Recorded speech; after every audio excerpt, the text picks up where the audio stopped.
From the Detroit Free Press, I'm Kayla Cockrell with today's Free Press Voice Briefing. It's Monday, September 11th, 2023.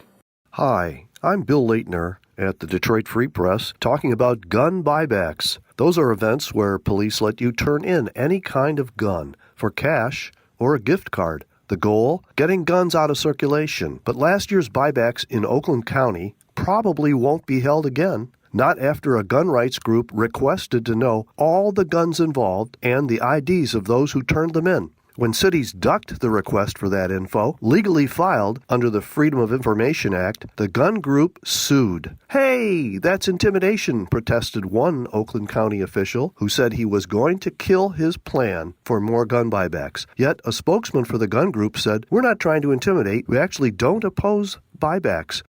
I'm Frank Witzel with the Detroit Free Press. The Great Lakes are full of shipwreck stories. This one is about a two-masted schooner in Lake Michigan, a big dog that didn't make it, a shivering crew that did, and a nearly 20-year obsession to locate that wooden vessel that almost ended in failure. Finding a previously unknown historic site is a substantial responsibility.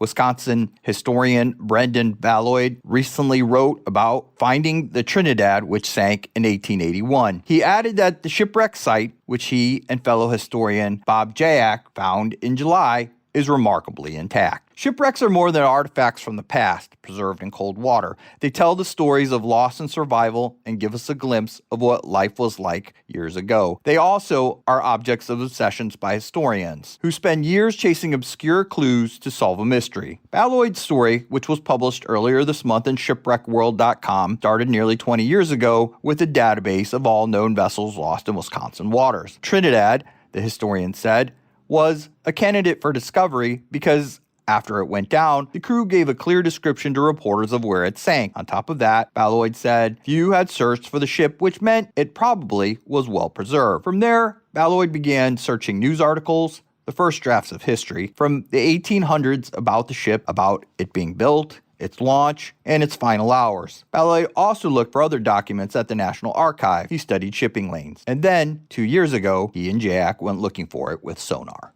I'm Andrew Burkle with the Free Press Sports Department, and it was a very bad weekend for Michigan State football and head coach Mel Tucker.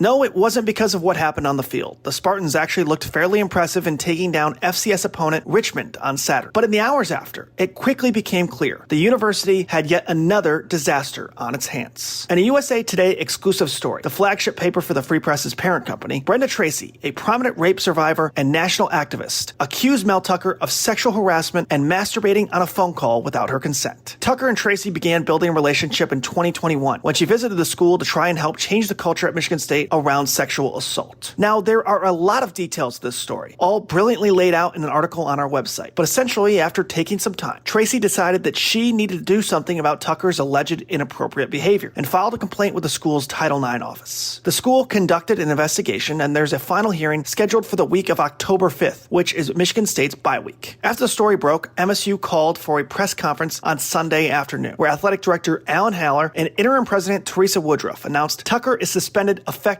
immediately without pay until the hearing. Meanwhile, longtime assistant Harlan Barnett will serve as interim head coach, and former MSU head coach Mark D'Antonio will return in an associate head coach role. Once again, the Michigan State administration has some tough questions to answer in regards to how they handle sexual misconduct. But one thing is for certain, this story is far from over. For more stories from the Detroit Free Press, be sure to check out freep.com. That's FREEP.com.